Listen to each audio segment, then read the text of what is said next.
Hello, our lovely internet peoples. Welcome to episode 7 of Perfect Fair Day. Break out of your perception prison. So George, let me ask you a question. What's the best place to hide something? Depends on how big it is. In plain view, obviously. Oh yeah, at least for me it is. At least for a lot of us. I thought you were going to talk about the prison wallet. Well, I don't know about all that. This is a family-friendly show. We don't talk about those kind of things. You smuggler.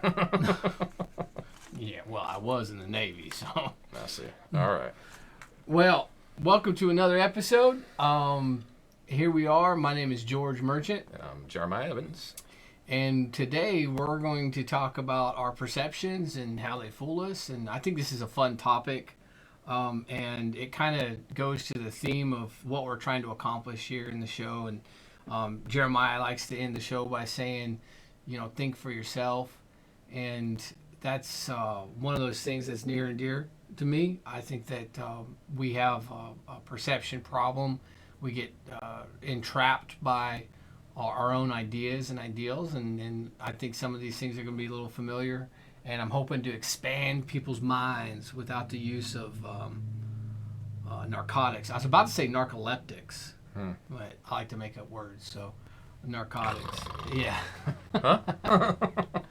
We're alive. But this is a good, I think, a really great episode where we get to talk about some of our preconceived notions and the way we see the world. And I think that it's one of the reasons why me and Jeremiah have been friends for so long is that, like, Jeremiah's got different views than me on a myriad of different things, and I've got different views than him. And some of our views are the same, and some of them are different. And we can have these like great conversations where we challenge each other, and we're still best buds. We're not like get mad. We might be passionate about our stance in something, but at the end of the day, we're still bros. It's just we don't hold the other person's view against them, and I think we shift each other's views a little bit because, like, I might know something you don't know, you might know something I don't know, you may have seen something and you share it with me, and I consider it, and I say, that's true, man, and it's like, yeah, I get it. So hopefully we can kind of go down this road together and kind of point out the factual parts of how our perception can be manipulated. Yeah, and we're going to start off the episode with one of the most controversial things in I don't know, quite a number of years. I mean, it broke the internet, and it almost toppled society. And yeah, are you ready for it? Our country was almost torn apart over this image, guys. You may want to. If you're weak-hearted, you may want to look away. If you have some heart palpitations, just a forewarning to you guys, it's the dreaded image, okay? It's the dress, man. That's the blue and black dress, y'all. It's the gold and white dress. It's blue and black. It is gold and white. I'm sorry. What you're trying to tell me is that... No. It's gold and white, and if you don't say it's not gold and white, you're not in my political party. Oh well. I mean, I'm not gonna vote for anybody that doesn't say it's gold and white. If they better say it's gold and white if I'm gonna vote for them. So if you're not familiar with this, you haven't been on the internet for more than 5 minutes, probably. This was the visual trick, illusion. It's referred to in many different ways, but the color's not, really any different. Sometimes people can see it one way, and then they can see it the other. Yeah. And depending. So on for what's going on. you always just saw it as white and gold, right? Yeah, I always see it as white. And gold. So my experience with it, in the heyday when it broke and everybody felt like they needed to share it, I'm like, what's this picture of a dress, and why are people losing their mind over it? And so I clicked into it. I saw it as white and gold. Okay, plain and simple. I'm like, what's the story on this? It was like maybe a BuzzFeed article or whatever. I hate to admit that I go on BuzzFeed, but I think we all secretly do, right? Like at some point in time. The top 10 most ridiculous lists of BuzzFeed, whatever. Yeah.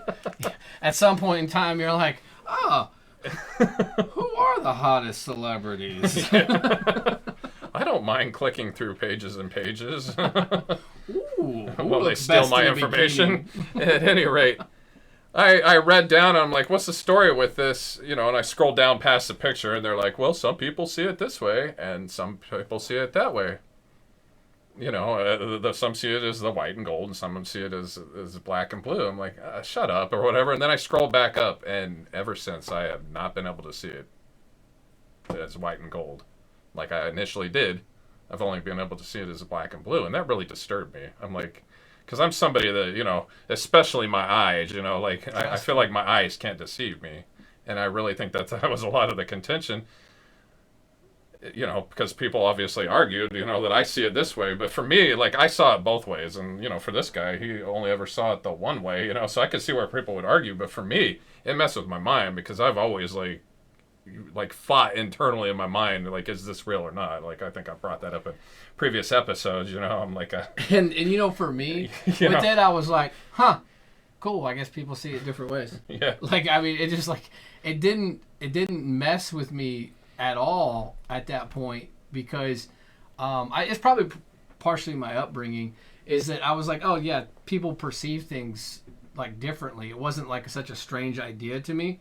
And I also was really comfortable with, like, not seeing it necessarily. Like, if 99.9% of the population saw it one way and I saw it the other way, I'd be like, oh, cool, I'm rare or whatever. If I was part of the 99.9, I wouldn't think that I was right. Yeah. I would just be like, hey. To me, it was people see things. It threw me, but it also like reminded me of, you know, a discussion we had when we were in high school. You know, like even before we knew what philosophy was, like really, you know, because high school students, like, I mean, yeah, I probably basically knew what philosophy was, but we, you know, and I don't even think it was a new idea. It wasn't even something we read, but we're like, you know, do you perceive green the same way I perceive green? You know, we're like, well, maybe not necessarily, because our eyes, you know, like, you know. Obviously, if somebody's like colorblind, they maybe don't even see green. Is it green or red they can't see? But, you know, like, it was a whole discussion we had, and I was like, you know, comfortable with that. And it wasn't until, when did this come out? Like 3-4 years ago? Maybe a little longer than that. Yeah, but it hasn't been that like so fast. So, you know, fast forward 20 plus years, and I'm like, okay, well, that like proves my point, you know, and I never knew that as an idea, and maybe psychologists knew about it's actually the contrast. The way our eyes perceive the contrast. In the case of the dress, yeah. it's the contrast, but there's different, you know, visual and auditory, you know, like things that we think like, oh, that's trick. I found it fascinating that like for you that you could see it both ways. I was like, oh, that's cool that it changes. And I found it interesting that you only saw it one way, because that like proved that people take in information and, you know, like, you know, process it differently. Yep. And I think we'll get into a little bit more about actually another illusion in a minute. But yeah. So my experience with perception has been like, you know, I don't want to take my truth as like the ultimate truth, right? Like, so if I saw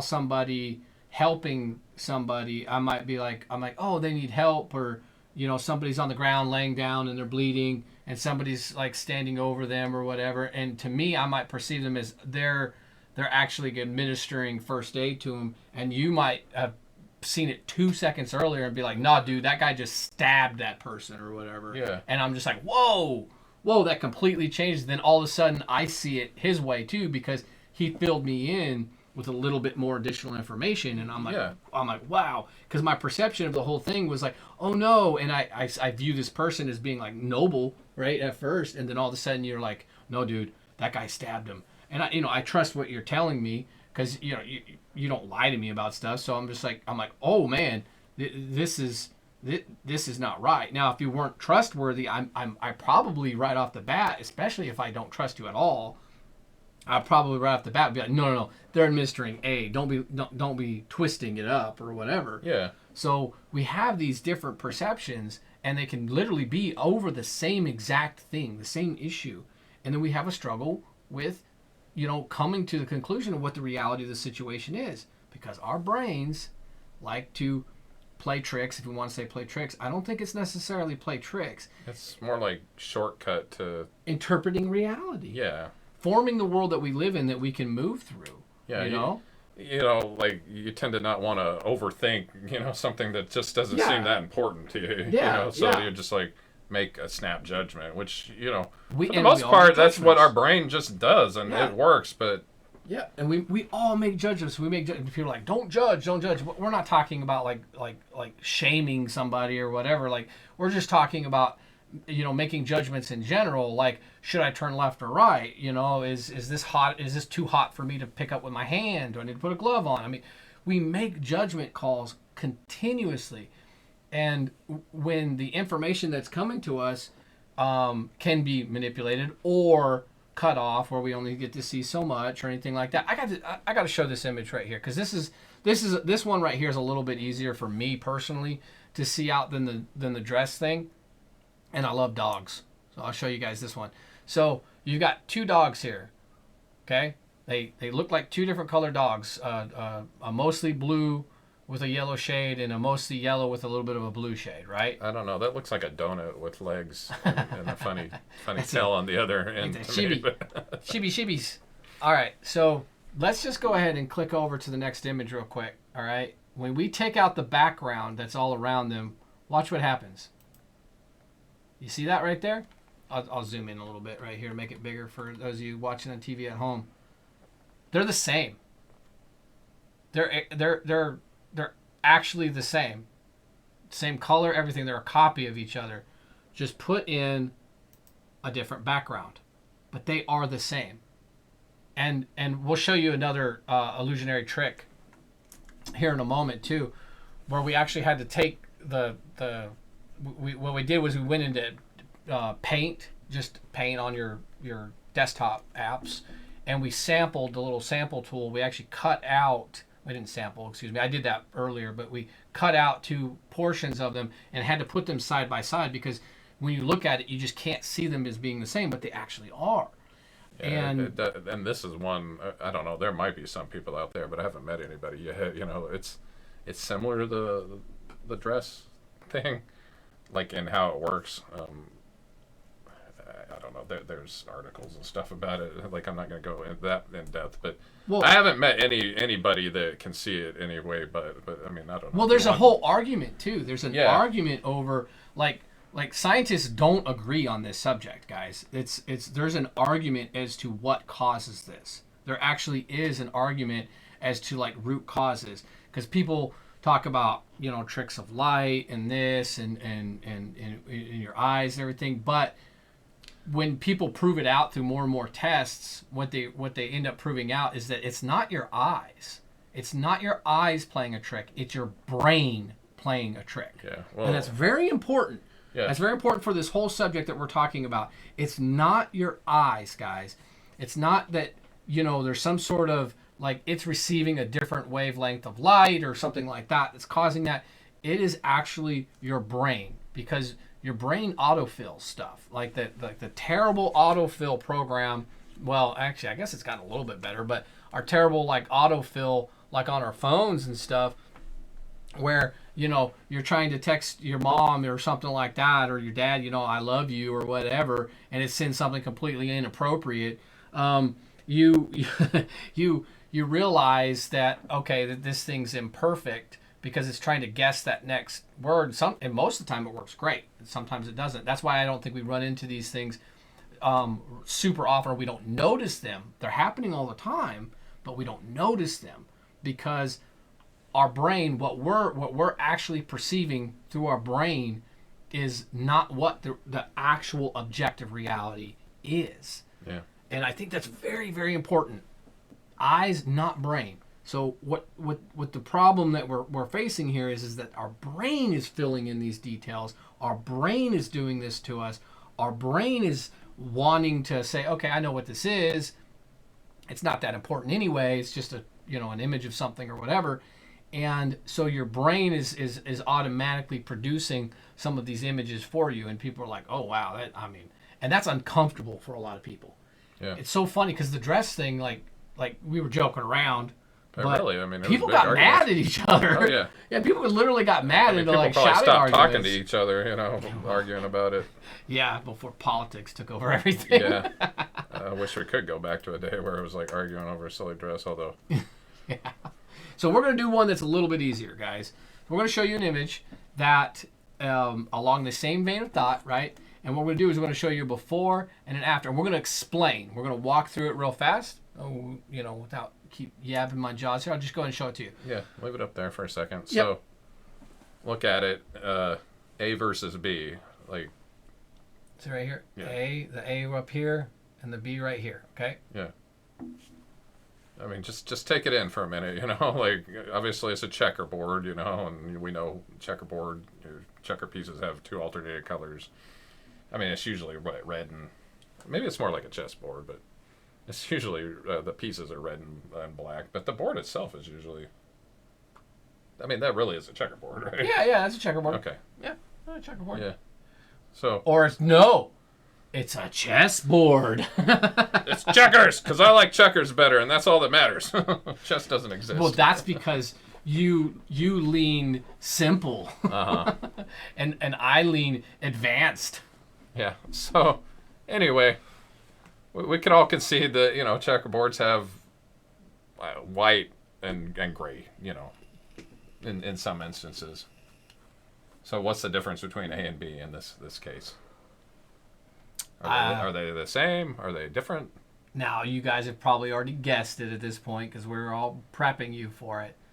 But they are, in fact, the same. They're the exact same color. And like he said, we use the tools to cut little pieces out to prove it. But as you can see, the funny-looking shape was cut out of B, and the rectangle... Looked like poopy. Yeah.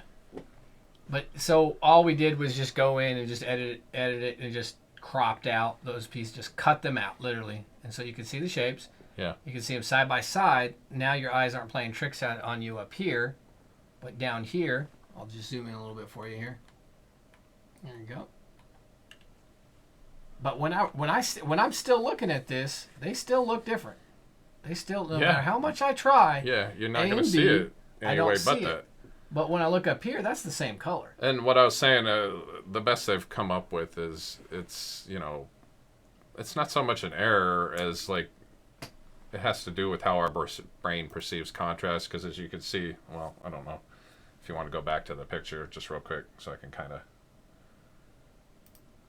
discuss how I understand this better. So the cylinder's like casting a shadow, so our brain,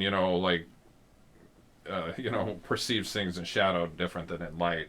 That's fundamentally, but like he said, I think that they don't really ultimately know. But the trick is why. Here, there's really no shadow.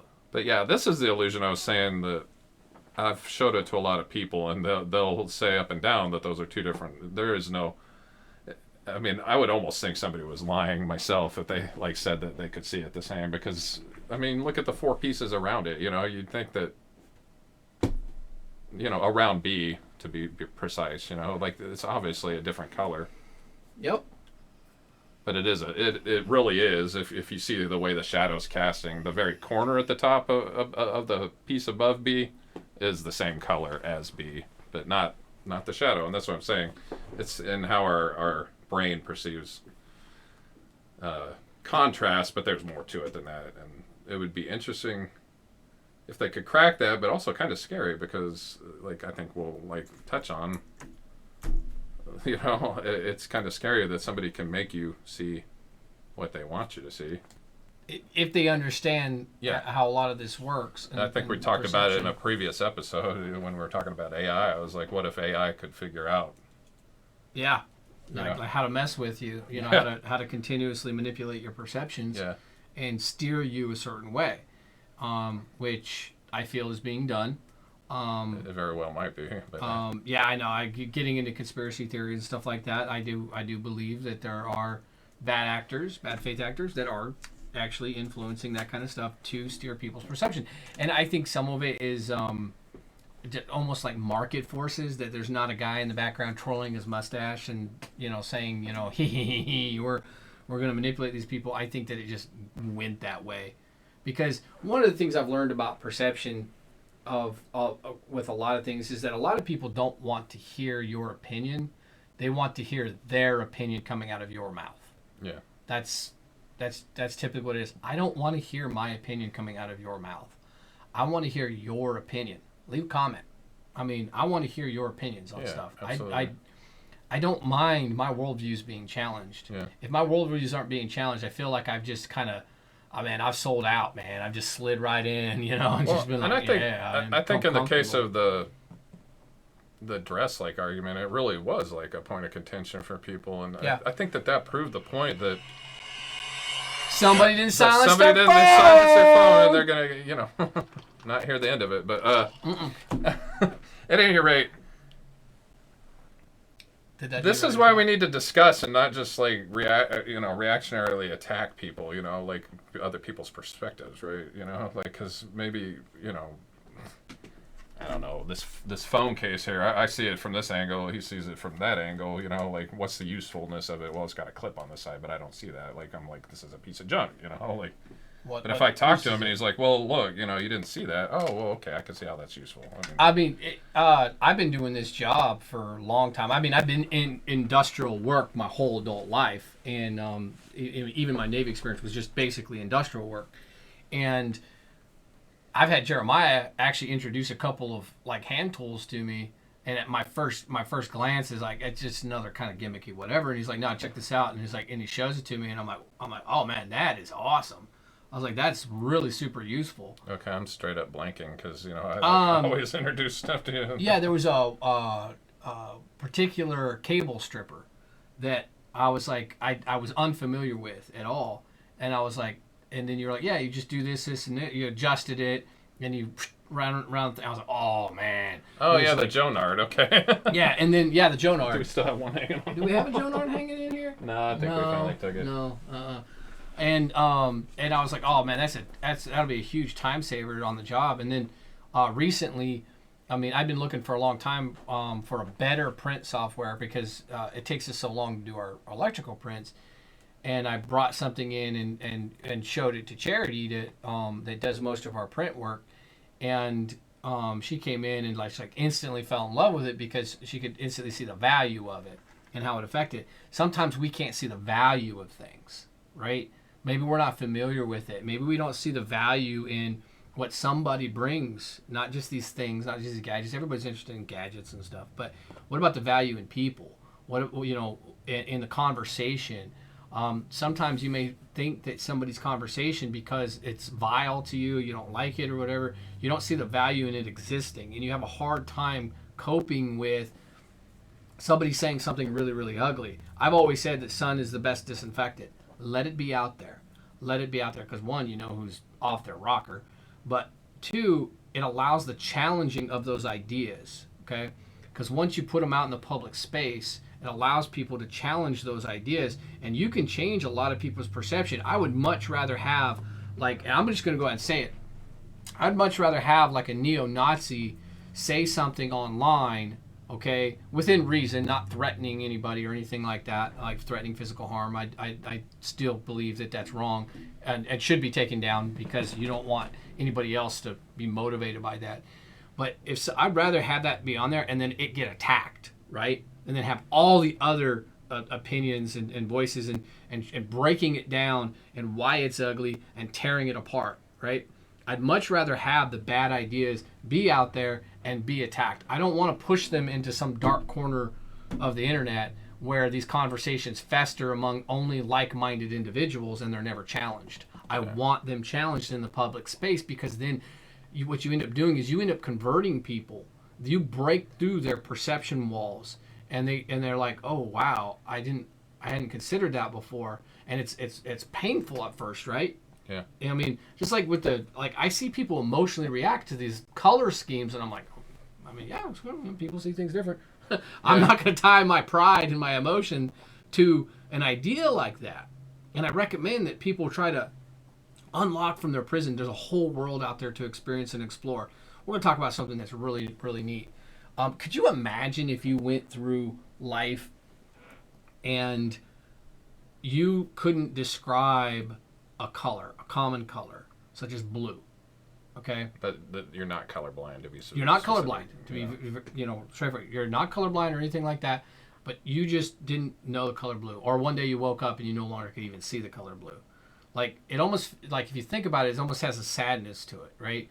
Like you because you've not expanded and experienced, you've limited your perception to this idea of such a limited thing that you can't even recognize what this thing is. So there's a neat little article. I guess this is on Business Insider. Yeah, Business Insider. Yeah, Business Insider. Okay. I know it's really weird. I came across it like a year or two ago, and it was like one of the most interesting concepts to me. Is it just a picture? Yeah. Yeah. So, they in the top there they talk about the dress, like we did, and I didn't even remember that they talked about that. But it has nothing to do with it. So basically, scroll back up a little bit. Like this top part, until relatively recently in history, blue did not exist in the way we think it did. As a delightful radio episode, Colors describes, ancient languages did not have a word for blue. And I was like, what? Really? Yeah. Not Greek, not Chinese, not Japanese, not Hebrew. And without the word for the color, there's evidence that they might not have seen it at all. Well, why would that be the case, though? Yep. It just didn't exist to them. It absolutely didn't exist. Homer, I read through this before. Homer described the ocean as a wine dark sea, but why wine dark and not deep blue or green, right? And what if you go back through history? This is a really neat article, and it breaks it down. And basically, every language first had words for black and for white, or dark and light. Yeah, and then because dark and light, then red came, color of blood. Yeah, yes. Then red seemed to kind of come into the picture, and then yellow, and then later green. Yeah, and the last of all them, of those had to do with blue. like dangers, Mm-hmm. So. And the last of them was blue. And the only ancient culture to develop a word for blue was the Egyptians. And as it happens, they were also the only culture that had a way to produce blue dye. Yeah. Okay. And it's interesting. I think they touch on it, well, actually in the next paragraph, but basically there's not a lot of things in nature that are blue, except for the most obvious to us, right? The sky. The sky. The ocean. So how did the ancient people describe the sky? Colorless. Yeah. Colorless was. Where is that part? Yeah, it was described as colorless or. Oh, okay. Well, the sea is blue too to a lot of people, but yeah, Homer just. What does it say? Homer's brain when he described wine dark sea or a violet sheep. The Greeks had the same They had the same biology as us. So like, why exactly did they not have a concept for blue, or like, did they see it or did they not? And it really it ties into our perception is how we see it, because it's not just your eyes, it's your brain too. Yeah, your brain is helping to form the image. This is deeper than just an individual level, like, because obviously a lot of us are thrown off by optical illusions, right? But we don't talk enough, and it's not integrated into our culture enough, like for it to be a thing. So this is interesting because you figure like entire cultures didn't have a concept for blue. Like obviously it exists. Did they see it or not? And well, there's actually some more recent evidence that they may have not seen it. If you want to click back. Oh yeah, yeah. So the blue-green wheel, and see, this is on a tribe that's in like here today. Yeah. So that's what's I think that this is pretty interesting. Nambian tribe. Yeah, the Himba tribe. Sorry, which speaks a language that has no word for blue. When they're shown this diagram right here, can you see a difference in any of those greens? Just give it a second. Like, is it all the same shade of green? Give everybody a minute. Guys, can you pick out the one green that's different from the rest? Okay? Pick one. Keep it in your head. If you think you found it, keep it in your head. Maybe some of you can. Yeah, maybe some. There's people that have 4-color rods distinctive. It's women. It's tetrachromats. Yep. They might actually like point right to it each time, but I sure can't. And I had looked at this article before. So anyway, we'll go ahead and scroll down. It's this one right here. So I'll go back. Don't go back up. Now can you? Now you can kind of see it, right? Maybe a little bit. It seems darker to me, when I go back up. Yep. But I guarantee you, if I shuffled it again, you probably wouldn't You know be what's able to funny? see It seems lighter to me. It seems like a lighter green to me. Really? Yep. Yep. But when they're faced with, and they don't have the graphic, they actually show it up here. When they're asked to pick out blue on that same color wheel, they can't see the difference. Imagine that. And this is an entire tribe. I don't know how many, like, They I'd don't imagine there's quite a few people in the tribe because, like... Yeah, they don't have less cones in their eyes. They don't have those color cones Yeah. in their eyes. They're not dealing with some sort of color blindness or anything like that.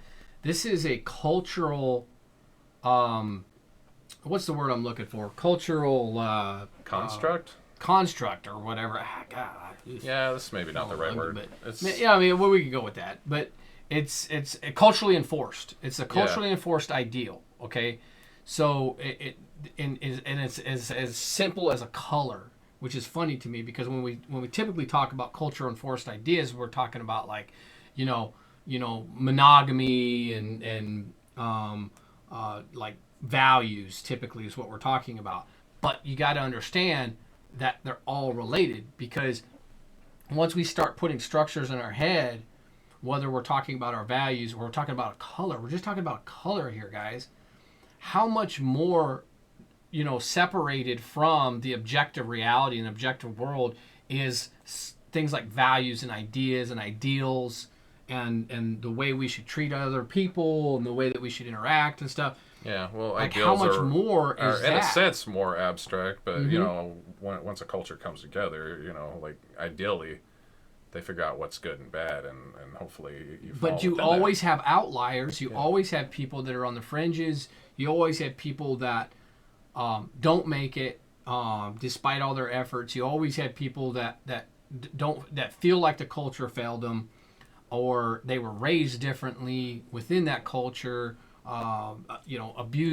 Abuse in there. They've got trauma in there, and those traumatic experiences form a different perception of the world and their reality. And this is why I try to really. It's important to know what you don't know. It's important. It's very, very important to realize that you don't know a lot of stuff, and it's really hard for people to accept because your pride is tied to your perceptive reality, and you're going, no, I know this to be true. And it's like, look, if you don't allow any questioning for, your structured mindset, man, you'll never experience the world. You'll never experience, we're never going to reach beyond the stars. We're never going to explore, like being able to feel a little bit of fear and allow that in to have the challenging of your mindset. Yeah. Man, getting to the other side of that, that's why I want to talk to people that have different ideals and values than me. That's why I want there to be a continuous conversation because I want that. I don't want you to have to think the way I think. Yeah. I want you to experience the way I do, a whole world like me, though. I want you to experience more of the world, open it up. Well, literally today, and I've done it all my life. Like people, I don't assume to know what somebody knows or not. I've never really called somebody stupid because that's like a dumb idea. Yeah. To me, stupidity is choosing to, like you said, just get stuck in something, and be inmalleable. Like that's stupid to me. But just because you aren't introduced to an idea doesn't make you stupid. No, that's ignorance, and there's a negative connotation with ignorance. Yeah, exactly. But my point is, a lot of times, and I try not to be a know-it-all because know-it-alls can be very annoying. Mm-hmm. I'll just randomly pop ahead and an idea into my head. Like today, I told a guy where we were working at. I mean, he's probably 20 years my senior, so I know he's probably seen a lot. I told him the recent space program. What is it? Blue Origin and Musk have both taken people up into space, quote unquote. Yeah, they say space, but it's and that's 65 miles they're taking them up, which is the beginning of low Earth orbit. Actually, low Earth orbit kind of ends at about 1,000 miles, but he was blown away. So I would like challenge you if you have like information, that you think's true or not, like just present it to people, because Well, it just like blew his mind. Like I mean, he kept repeating. He's like, man, I can't believe that. yeah, And I was actually talking to another person, about stuff. I can't even remember what I told this other guy at the same place we were working at. Like it just popped in my head, like something.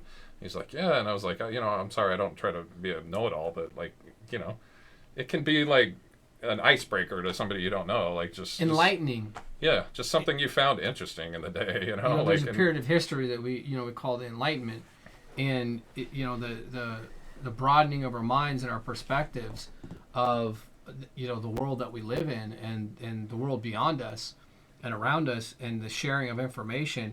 As one of the hopeful things I always had for the internet was this sharing of information, that it would open up our minds to all these different ideas and exploration, and we would be able to build upon it. But human pride like really gets in the way of us being able to continue that exploration. Many times it's our own flawed pride that ends up being our tripping point.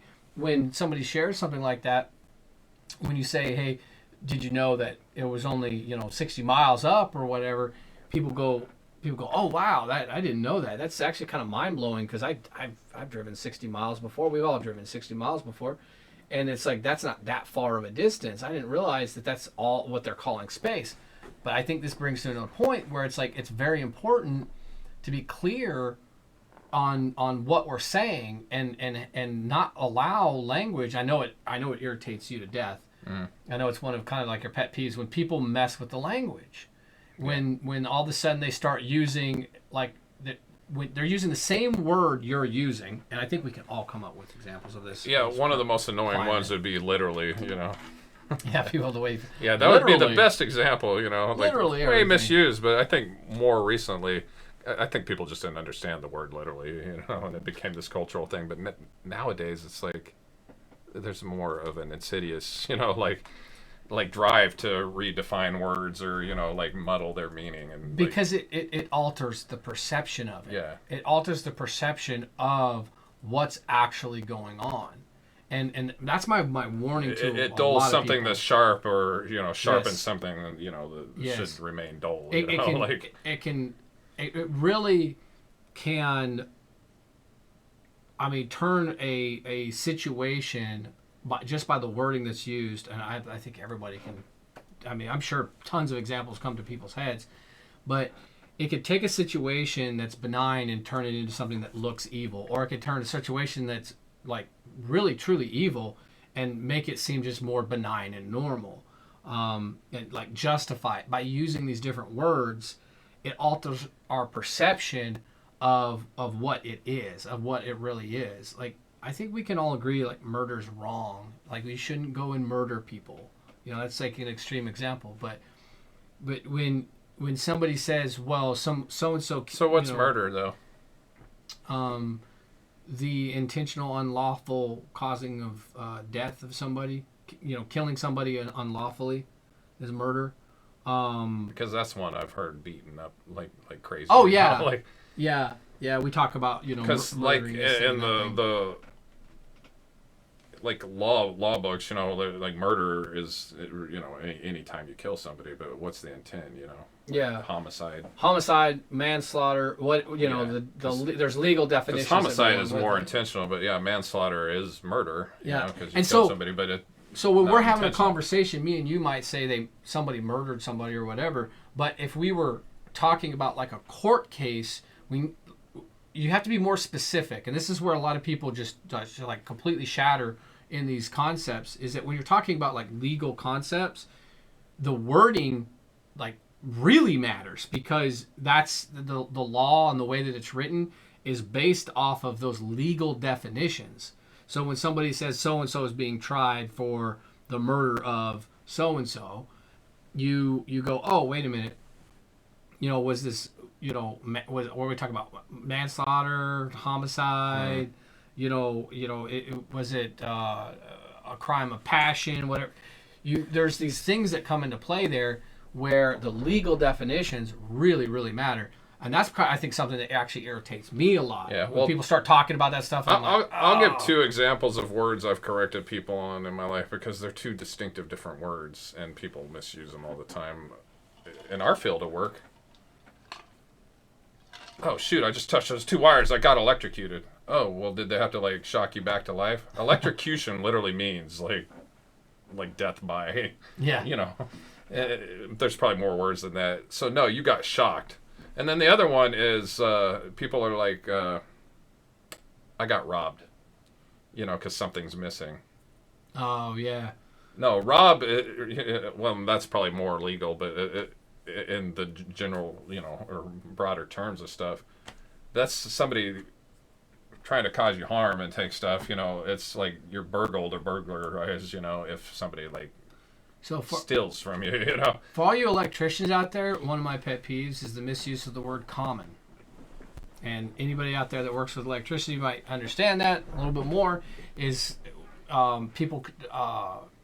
people that do a lot of house wiring, mostly in house wiring, we refer to, and I'm fine with them using it within their field. Just when they're talking about it in an industrial setting, where you're dealing with controls and everything, and somebody says the word common, they better be specifically referring to the right thing, because common is usually referred to, it's usually the neutral in a home, right? That's usually when they're using the word the common, and I'm like, even in that usage, it's not technically correct.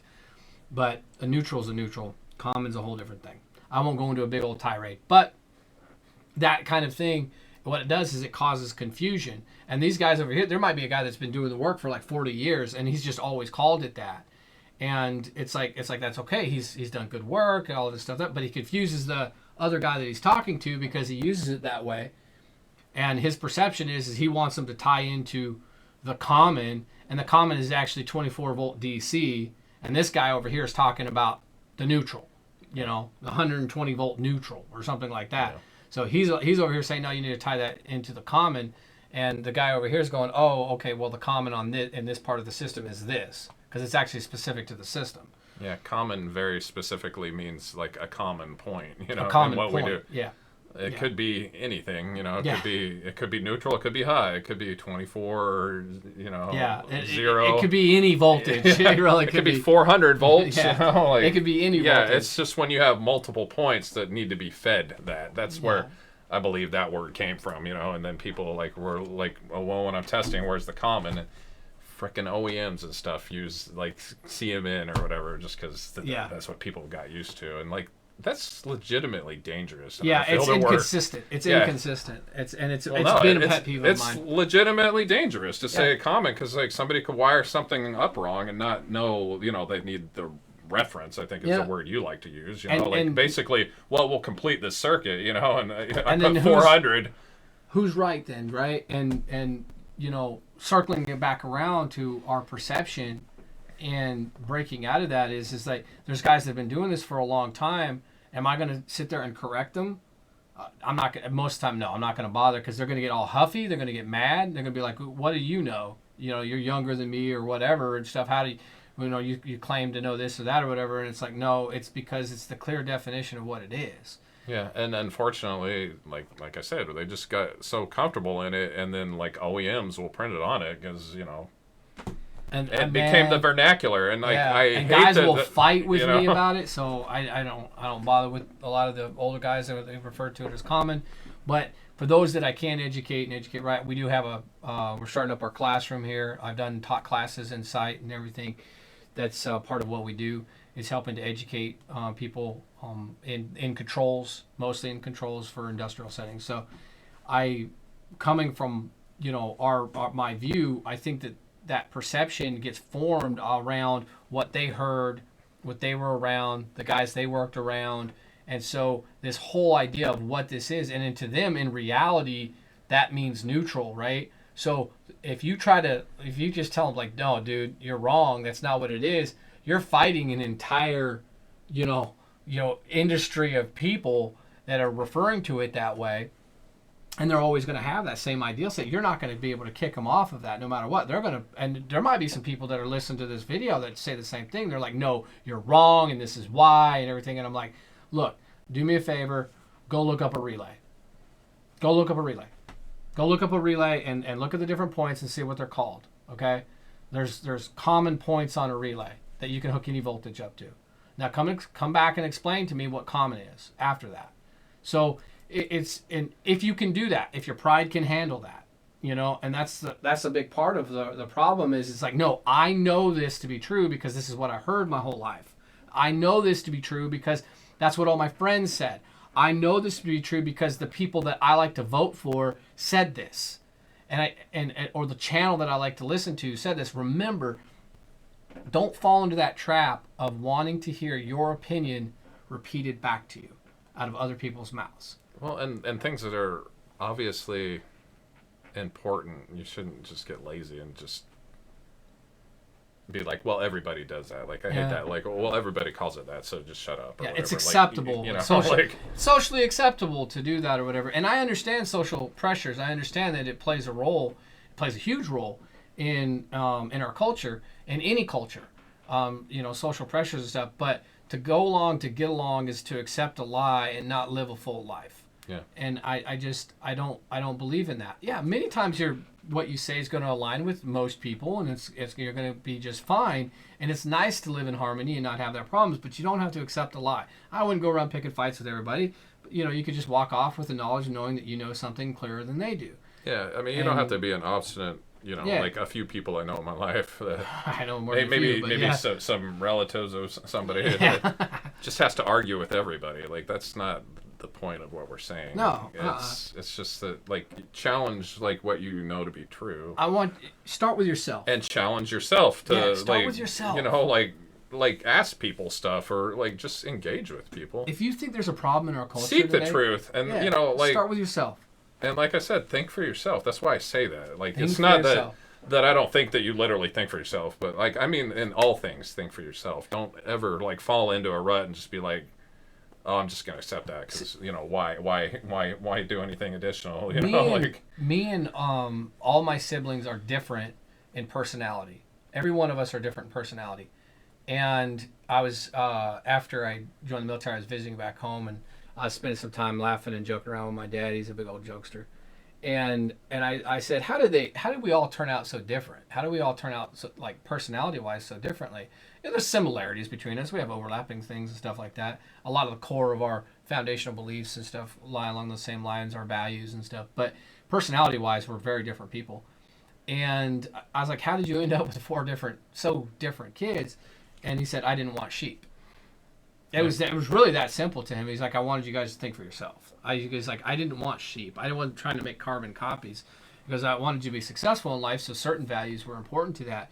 But outside of that, I wanted you to form your own opinions and thoughts. I didn't want you to just be a sheep because he'd been around enough sheep in his life to see where it leads. Yeah, see, I didn't want that. My background was quite different, but you got there a different way, right? I know. I instilled it in myself because I challenged somebody that was a narcissistic. Yeah, I think I didn't really experience that as much. Liar, a narcissistic. What's the term I'm looking for? I guess in a sense, psychopath. No, you're right. You're right. It was narcissistic. I know who you're referring to. Narcissistic, and then what's it called? Liar. A compulsive liar. I was definitely a compulsive liar, but man, I hate that when that happens. I thought it's right there on the tip of my tongue too, but I know what you're talking about. It's somebody that just lies about everything. Yeah. And they feel like they need to lie about everything. Things that don't. Yeah, unfortunately, I had to like come to the truth by myself because I'm just like, after so much, like, you have to realize something is a lie or whatever, and that's why I just got it in my mind, and I've challenged people all throughout my life, like with anything. Like, I'll just say it right now, like, I don't subscribe to any religion, but I'm spiritual, and I do. I'm a Christian. Unabashedly Christian. And the same thing with science. I'll be like, think for yourself. Don't fall into a rut. Like, like with religion or science or that. Like, always like think for yourself. Don't just like. I don't mind honestly challenging my beliefs. In both of them, like when somebody wants you to repeat what they're saying, like, in my mind, that's like brainwashing. I mean, I mean, not to say I haven't like went to churches and that, but like some churches will be like, repeat after me, and Rote yeah, repetition. exactly. And that was always like gross to me, But Well, scientists will be like the same way. They'll like be Mhm. like, fall into this, like don't stray from that. Yeah, and I think maybe I think that maybe helped prepare me to experiencing that throughout my life. I've seen where like church has gone wrong and church has gone right, and one of the things is and I do honor tradition. I don't want to besmirch anybody's beliefs and stuff, but I do understand where that comes into play. Memorizing things, that kind of thing, where it helps to concrete an idea or a thought or a verse or something like that might be helpful throughout life, and kind of being on the same page with each other. I understand that part of it, but at the same time, you don't want to try to like do this like programming trick where you're creating like cultists, right? The very cult-like mentality. And that's not And even I see just that mentality in I science was gonna today. say that, and that's not even, that falls outside of the realm, especially in the current culture. Yeah. It falls outside of the realm of what you consider traditional religion or even science. Like you could fall in line. I mean, it is a cultural thing too. And like our culture is Yeah. written that way. Like fall in line, repeat what we say, Yep. or be ousted. Yep. And I don't Say want to these get words. I don't want to get into details, but I think you all know exactly what I'm talking Say these about. words. Don't say these words. These words are blasphemy. These words are taking the Lord's name in vain. I'll just throw that in there. Taking the Lord's name in vain, for example. When I was younger, I thought taking the Lord's name in vain, one of the unforgivable sins, taking the Lord's name in vain was like when somebody said GD or Jesus Christ or something like that like when they stubbed their toe or something like that or whatever, or when they were cursing at somebody, and like using it like a curse word would, like an exclamation point or anything like that. And for a while in my life, I was like, I don't think that somebody that says it like almost in compulsive way, where they get hurt or something, I don't think that that's at the level of an unforgivable sin. No, what was said to me don't take the Lord's name, don't take the Lord's name in vain. I was like, wait a minute here. Are you guys explaining what that really means? Because like I've never been in a church where they explain that. I have never ever been to a single church. I've heard them say don't take the Lord's name in vain, but I never heard them explain what it means to use the Lord's name in vain. Like, how about in the name of God, you need to give money to me. In the name of God, you are going to go kill these other people. In the name of God, you're going to take these possessions from other people. In the name of God, you're going to push your will and your thought process on other people. That's taking the Lord's name in vain. We're going to name you the other.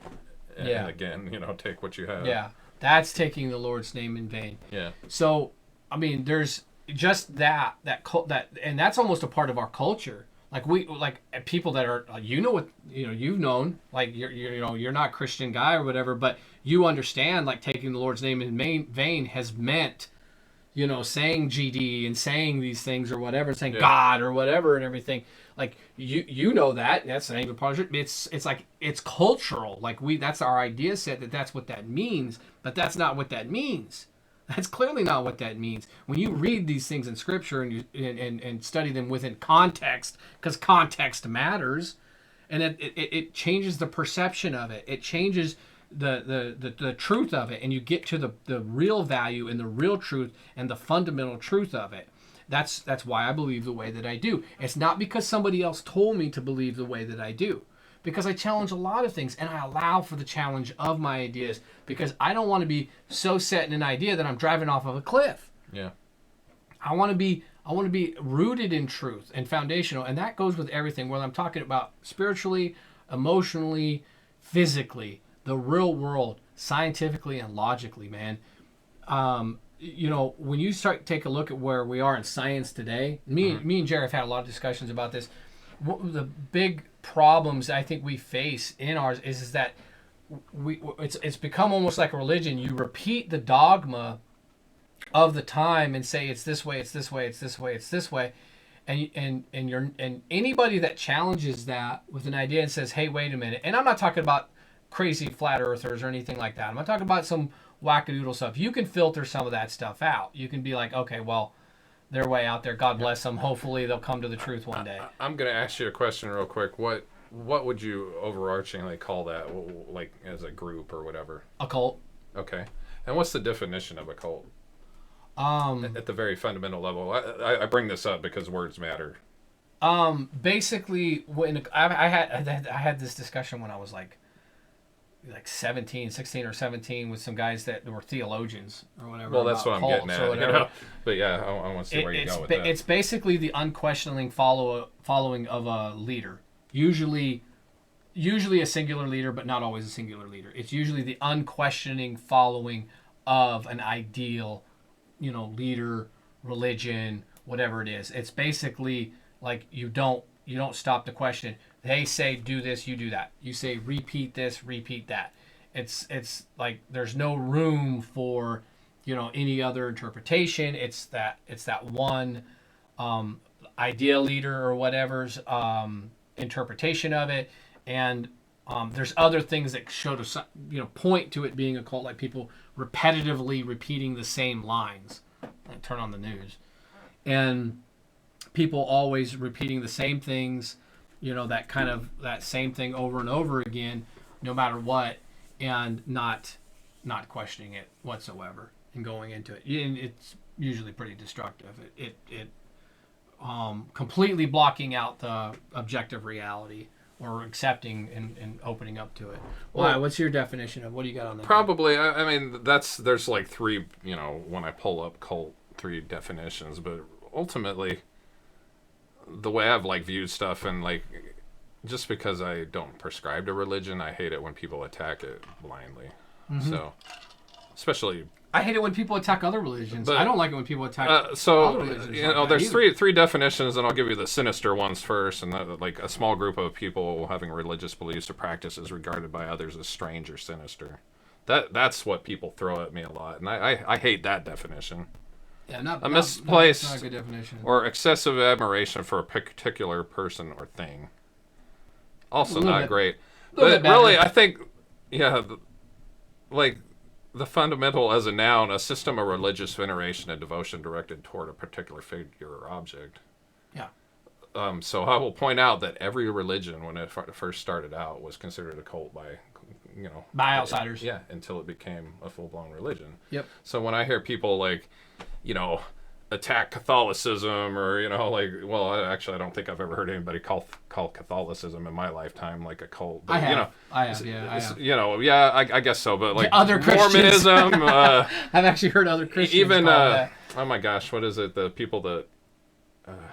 Seventh-day Adventists. Yeah. Mormons. Oh my gosh, what's the other ones that actually are pretty similar to? They knock on a lot of doors. Yeah, the other ones that knock on a lot of doors. Oh man, why did you do this to me? It's right on the tip of my tongue. I hate this. I hate it. My 43-year-old brain's not what it used to be. I had a neighbor. Oh gosh. Oh man. It'll come to us. Well, okay, moving on. So my point is, all religions started out as a cult because it was against the common culture or whatever. They were the outcasts or whatever. But I don't think it necessarily is a negative connotation, and I really hate it when people. That was one of my biggest issues with religions. I hated because I went to a couple of different churches and they would always attack each other and be like, "Oh, they're a cult." Well. Yeah. I'll say Mormonism is one that, I have the most experience with, but, I don't prescribe to, a lot of their beliefs, but they ultimately are, And they do good. They do good. I'm not going to sit here and preach that everything that they say, but, they help the poor and the needy. They're, the second largest religion in the world, though. And I don't know if you knew that. Well, I don't know. I guess there's an argument between... You mean second largest... After Catholicism, I mean, they have temples all over the place. Oh, are you separating Christianity into different? Okay, because I mean, if you want to do it under the umbrella of, I could the three main religions in my mind is Christianity in all of its forms. Well, see, this is a perception thing, I'm exactly, right. Because I think of the three main globes, and it's probably not fair, but you've got Muslim. Being a very large chunk Christianity, and then you've got Judaism, Hindu. and you've got like Hindu, and then it starts to kind of really tail off from there as far as size. Yeah, there's like Taoism and. I think it maybe in my mind I group them more together like that because I don't view Catholicism as being so different from a Southern Baptist, for example. And I bet you I have people watching right now, they would be like screaming at me, "They're so different." Okay, well, I guess their differences. But I guess by your definition, as far as Christian, well, I guess Catholicism is the oldest version of Christianity, right? It was the church started, but the ones that broke off, like Mormonism, is actually the largest. Well, see, yeah, Catholicism. And when people call them a cult, it's like the more sinister thing, but they are like one of the biggest religions. I mean, I'm not saying you have to believe what they say is true. Interesting fun fact: Catholicism, but in the Bible, is Jesus said to Peter that on this rock I will build my church. And that's where Catholicism views that they came from, was from St. Peter. So that he started the original Catholic Church. That's the way they view themselves at. I doubt that the early Christian church under Peter looked anything like Catholicism does today. Yeah. I don't think that history really has evidence to support that claim. But saying our roots start here or whatever and stuff like that. The way that I've always viewed these things is that what if the Catholics have it like more right, and like how would I know, right, in my human perception of that? I just call myself a Christian. Yeah. I just feel like I have a personal relationship with God through His Son. That's where I stand on that. Like, I've been to many different churches. I've participated in many different churches. I've been to the Catholic Church. I participated in the Catholic Church for over a year of my life when I was 12 years old. And my grandmother, which I loved very much, was Catholic. She loved Jesus. She just absolutely loved it. And she passed down that love of that kindness that she showed to my mother, who grew up in 15 different foster homes and suffered every kind of abuse you can think of. And because of those influences, I think it ultimately led to me, and I go all the way back to my Catholic grandmother. Yeah. But I'm not Catholic. I'm not Catholic. I've been in the Catholic Church. I love Catholic churches. I think they're beautiful places with a lot of beautiful people in them. Yeah. And so I don't view them as being an other. Yeah. I guess maybe that's part of my thing why I don't like view them as, and even with like Judaism and the Muslim faith, there's like overlapping things that go on there where I don't view them as an other. I view them as this is the perception that they grew up in the culture, and there was these divides and splits. The Muslim religion and in Judaism, Jesus is literally mentioned in the Quran. People don't know that. A lot of people don't realize that he's actually mentioned in the Quran. I made somebody mad pointing that out one time. Yeah. I'm like, it's a fact. Why are you gonna argue with me and get mad about it? I didn't say anything. I literally just said, well, Jesus is in the Quran, and oh my gosh, it just set off this argument. And, oh yeah.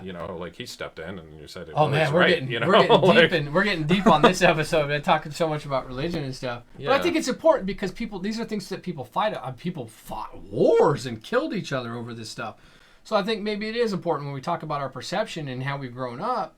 And what we've been surrounded by, our culture and parental influence and our friends and family around us, and how that all pours into it. I think for me, I've lived so many different places and known a lot of cultures. And I'm sorry, I'm blessed. Again, I'm going to say, I don't prescribe to religion, but I'm spiritual. But I known so many people, I've known Muslims, I've known Catholics, I've known Mormons.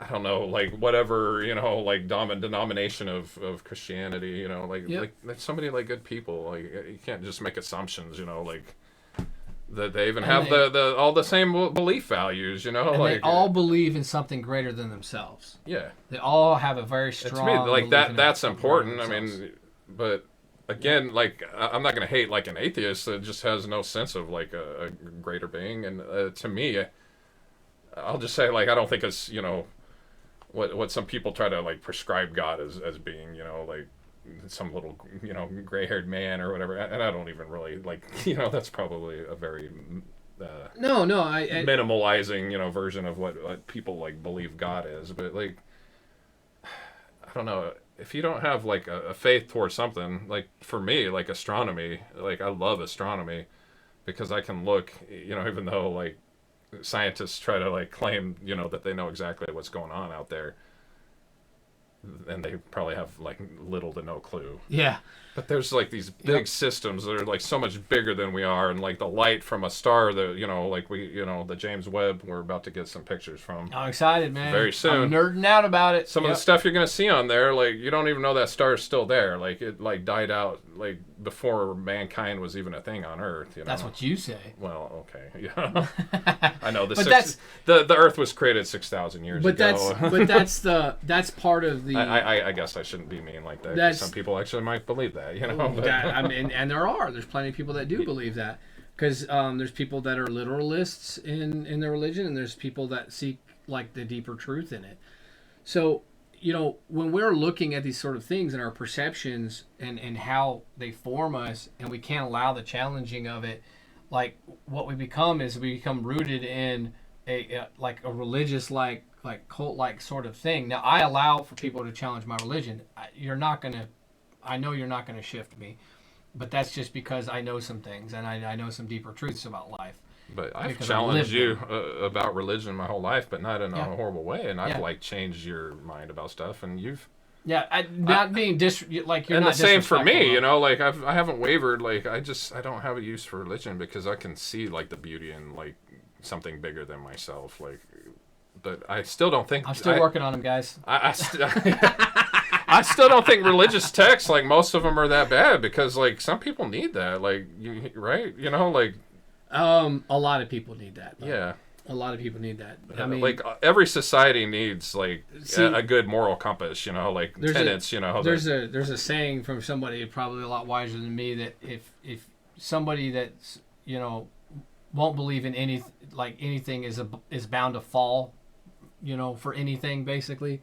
That won't believe in anything is bound to fall for anything. In something, you'll fall for anything. Yeah, if you don't believe in something, I think that's like a song too, like a country or western song. Probably, but it comes to that. We do have to have like structures for our values, and we do have to have things like that. And I think some people, call it biological need, whatever you want to. I think some people need more of that structure. I think some people do need that religious like structure to help them through life, to help them go, no, that's not the right thing to do, and then pass those ideals, those working good ideals on to their children and, or other people in their culture, to influence it in a positive way. Again, it all comes back to self, though. It all comes back to you got to work on yourself. If you want to fix the culture, you got to start with yourself. You can't be trying to do everything. And then I want to talk about something I suffer from, and I know I suffer from. It's good to know what you don't know, and it's good to know what your weak points are. If you've known me for more than 5 minutes, you know that I suffer greatly from this right here. And this is called inattentional blindness. Okay? Inattentional blindness. Inattentional blindness. Hardest time pronouncing that, aren't I? Okay. Inattentional blindness is the failure to notice a fully visible but unexpected object because attention was engaged on another task, event, or object. Okay? So in a different video, I referenced, I called him a customer, and that's actually, he's a good buddy of mine, probably one of my favorite people in the world, but Mikey down in Randleman. He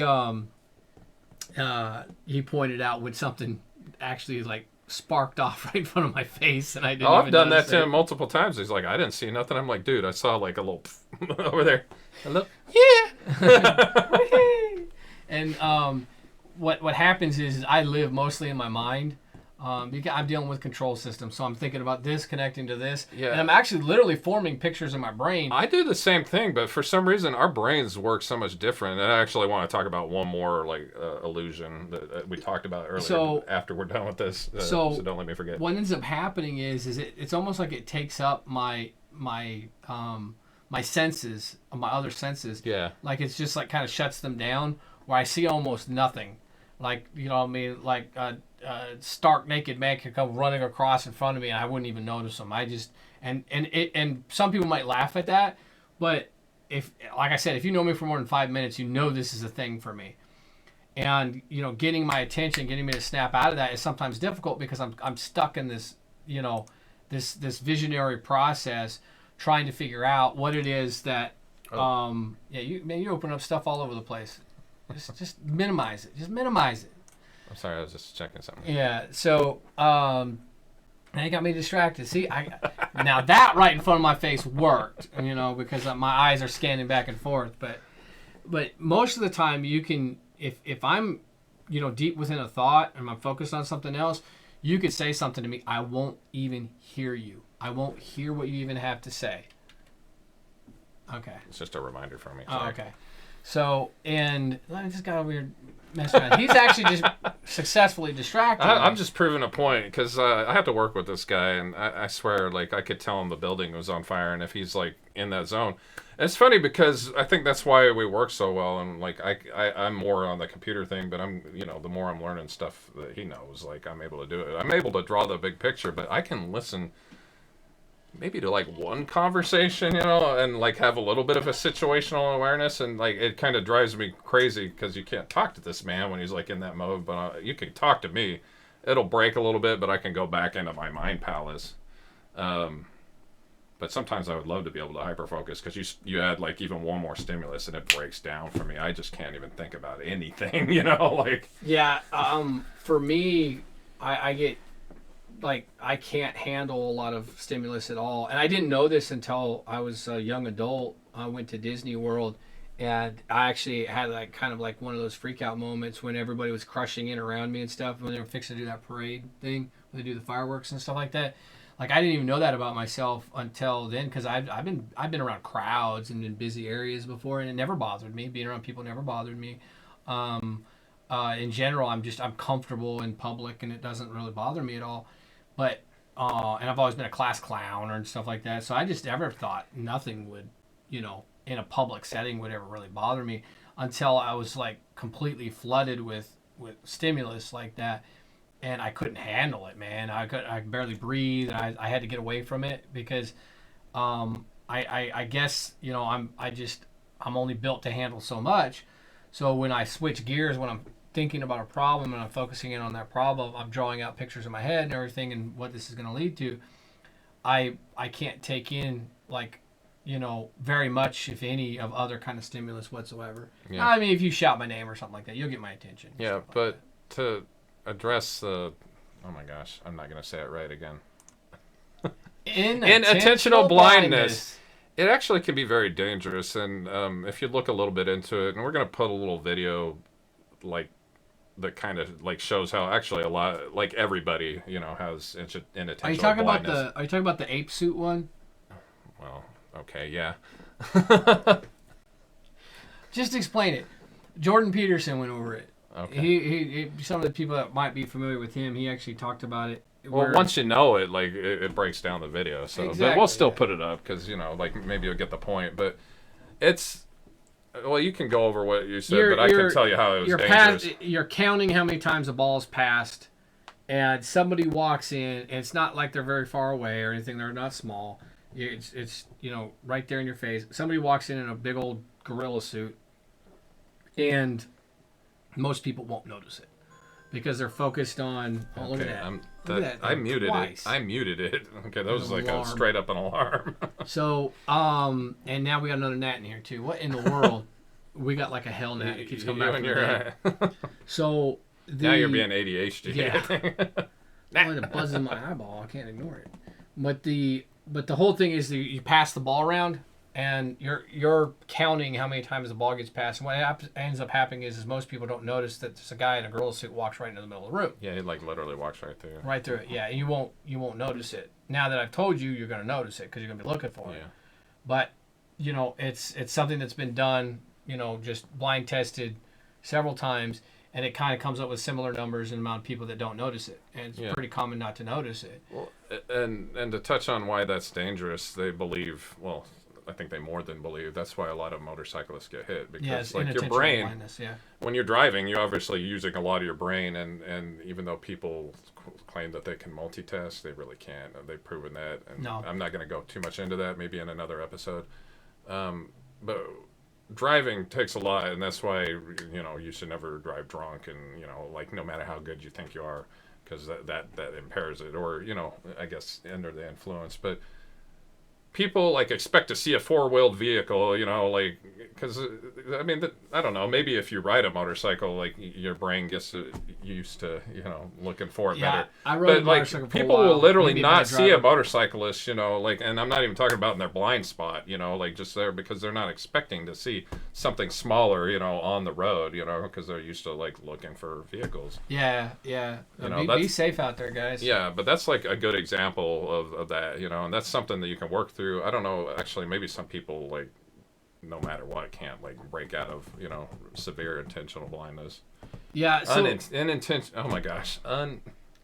See, that's why. want me I to say think it I for wanted you? to say unintentional. Inattentional blindness. There you go. Inattentional blindness. So, basically, where we're blind to what's right in front of our face, you know, and his point on the driving thing is I actually rode a motorcycle for a long time, and it made me a much better driver. And a lot of motorcyclists will actually claim this, that if you ride a motorcycle for a while, I used to drive back and forth to work. That it was over an hour drive each way, and I would on days that didn't freeze me completely out. A few times it did. I was more of a fair weather rider at that point. After doing that a few times, but I figured out that, hey, I'm in danger constantly. People don't see me. People have almost run me off the road. It happened enough times where I mean, my head became on a swivel, and it made me a much better driver in my car than after that. Yeah. Because then I was constantly scanning the road, looking for things, looking back before I shifted lanes, not trusting my mirror, but also turning my head and actually looking and stuff. And it became these really natural habits for me because my life was literally put in danger. So Yeah. when you're doing that, there's ways to overcome that, like knowing that there's going to be a guy in a gorilla suit walking through the screen. You're going to see it then. You know, you're going to see it. Yeah. So that's an example of, like, if you're in a four-wheel vehicle, like, maybe spend a little more time when you're looking to change lanes. But on the flip side, how many times have you had a motorcyclist? And actually, in a lot of states, it's well within them to legally, like, pass. They can split lanes. Yeah. Yeah. Yeah, they But can split still, lanes. don't do that. Like, I would suggest, because if you look into this is a way, like, motorcyclists get killed, and like, an accident's always, like, takes two people, right? Well, I guess not always. Some accidents, they might hit something, but when two vehicles are involved, If a it's two tree people. is people. And it's the perception, and nowadays, like, any little thing, a little notification going off, like, Being even distracted makes by it your worse. phone, everything Yeah. like that. It creates these So other things. I would still challenge people, because I mean, I'm very respectful, and, like, bicyclists, like, I really try to pay attention to people on the road, like, but, like, just don't do dumb stuff just because you can, like, in a motorcycle. Like, I've seen good motorcyclists, or actually predominantly good motorcyclists, but Yeah. sometimes I just see them, like, blasting 90 miles an hour, like, zipping in and out of traffic. They're probably gonna die, like, just because you can, like, It's doesn't probably not mean gonna you last should. too long. Yeah, I've gone fast a few times. I'm not admitting to any crimes, but yeah, I've gone fast more than once. Yeah, but were you like splitting the lane and then driving on the shoulder or whatever? Oh no. Just because it's legal doesn't necessarily mean, oh my Yeah. gosh, I thought I hit dismiss. Three I'm times. really just trying to set this guy off. Now Okay, I'm I'm gonna kick him in fired. the nuts. 3 strikes and you're out. Well, guys, Well, I wanted to mention one more without going over too much. I think 2 of the videos we're posting, like, it's the green needle and brainstorm, oh yeah, auditory. yeah. It's not just visual. Our ears can deceive us too. Yep. I'd like take a look at that, but basically, depending on your brain, for one, I guess, depending on what you're thinking or what you're reading, you'll hear it one way or another. It'll either be brainstorm or green needle, or I guess you said you can only hear it the one way, right? You can only hear brainstorm, right? No, I hear it both predominantly. ways. No, that one I hear both ways. That Yeah, one but you can't switch back and I forth. can't right? switch back and forth. Well, the thing I is, can't like, switch back I and guess forth. most people I've talked to, like if they read brainstorm and they hear it, they'll hear brainstorm and green needle. Most people can I hear don't know. what Check they it out want if to you hear. haven't heard it and if you know about it. I just thought it was interesting in talking to him. He can't make it switch. I can literally make it say, in my mind where I hear it say green storm or brain needle even. You're mixing it up. So And that I kind of am curious as to why that is. Like maybe like I use more of the creative. Like I don't know. Like it has to be something with the creative part of the brain or something. mental blocks and things like that. There's I mean, you can sit there and theorize all day long and still be wrong about every bit of it. So That's true. it's neurological science is not an exact science by any means. And we're still seeking to understand these things, and I think getting to the objective reality of it's a lot tougher than people think it is. We don't know what we think we know, and when it comes to sciences or anything like that, I want us to break out of these prisons that we've created for ourselves in our mind. Yeah, and try to remove emotion when you're like. Take your pride out of it. Get your pride out of the way. Well, I would say emotion too. Like I mean, don't be completely emotionless, but like when you're seeking the truth, like that's something they think has a strong. Oh, you think? Well, I mean, it's if you sit and think about it, but like I guess there is like a body of evidence that like emotion can change our perception of like literally what we see, or what we hear. Oh yeah. Positive and negative emotions. Yeah. Yep, absolutely they will. Yeah. Well, guys, I think that's going to be it for today. We'll wrap it up. We're already a little bit past and over, a little bit long on this one, but I'm sure some of you, all that are really getting a kick out of our show, don't mind us running over a little bit. But I definitely want to, once again, challenge you. Please think for yourself, internet, and yep, it's been good talking to y'all again. Theme of the show. Check us out again. Please like and subscribe, guys. Share the video if you really like this. Hopefully we can kind of help spread this sort of thought process and approach.